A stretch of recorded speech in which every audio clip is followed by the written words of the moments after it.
Well, here I am the day after I got my DJI Phantom, and I started this video up in the air because I'd already taken off, and I still got to get used to the controls and recording from the time I start or recording right after I start or something like that, because I'm not real good at that yet, but I'm getting there.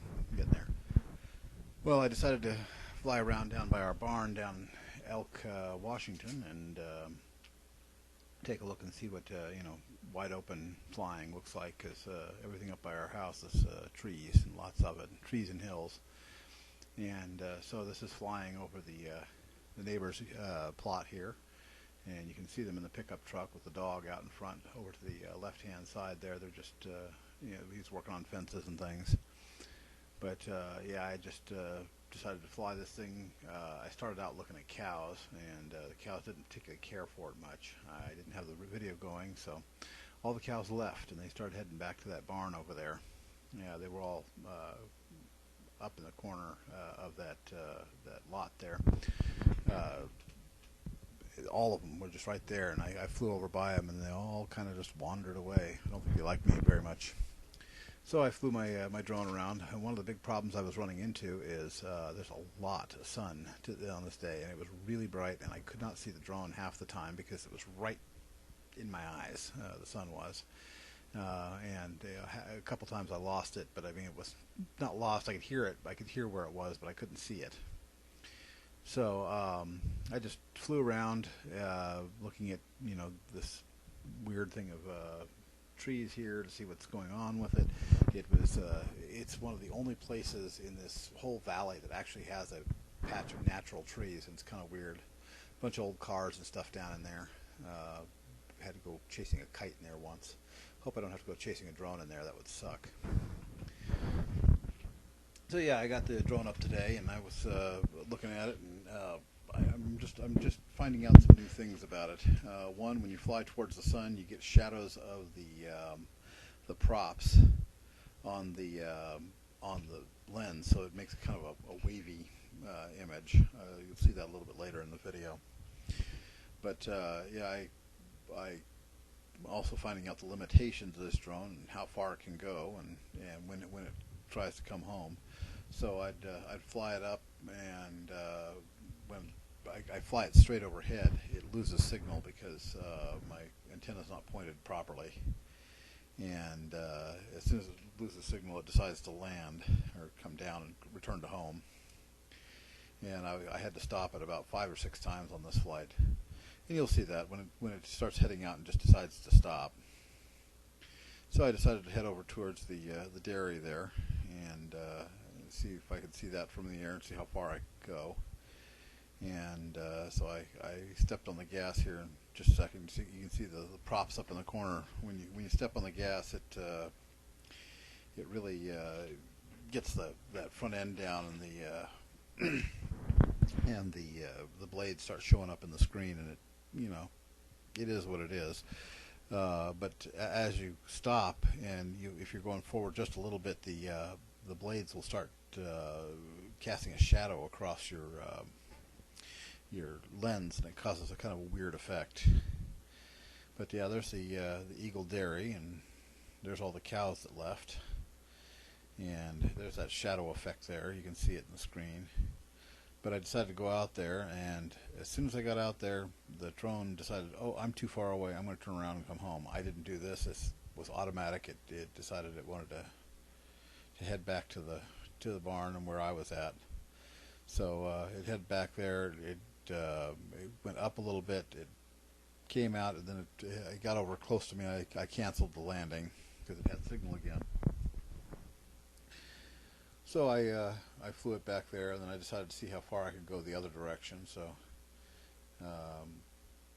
just to see how well it goes. It actually doesn't have very good signal because I can't get. That's not really all that far away. It's not even maybe a quarter of a mile at most, and it gives up. It could be the power lines that are between me and it, or the fact that the county we're in has fiber everywhere, so everybody has Wi-Fi in their houses, and it's just screwing up the signal and causing all kinds of trouble. But yeah, I decided to continue from that point, which is the home point, and go the other way and see how far I could make it. And you'll see that in a minute. Just kind of heads out towards another property out here, and it said it was returning to home. Low signal. So I'm glad that feature works, because if it didn't, it would be kind of terrible. I'd lose the drone. Little ones have a tendency to either fly off or shut themselves off and just drop. This one's not too bad. It remembers where it came from, so it goes back. And I like that feature. It's a really good feature, the DJI Phantom. I know I'm rambling a lot because there's not a whole lot to see here. It's just a lot of fields. So I'm going to just talk until the video's over and see what happens. And I do apologize if I ramble on a bit. But yeah, there's where it hit its home point, and I'm coming home because it ran out of signal there. So this time I got it here, got it back to the home, and then I decided to see how high I could make it go. And I found out I run out of signal there too. So you'll see that in a moment. It'll just shoot straight up, and I got some pretty good views from way up there. I was pretty impressed at how high it can go. So I hovered over it starts to descend, and I hovered over the landing point just for a minute before I shot it up.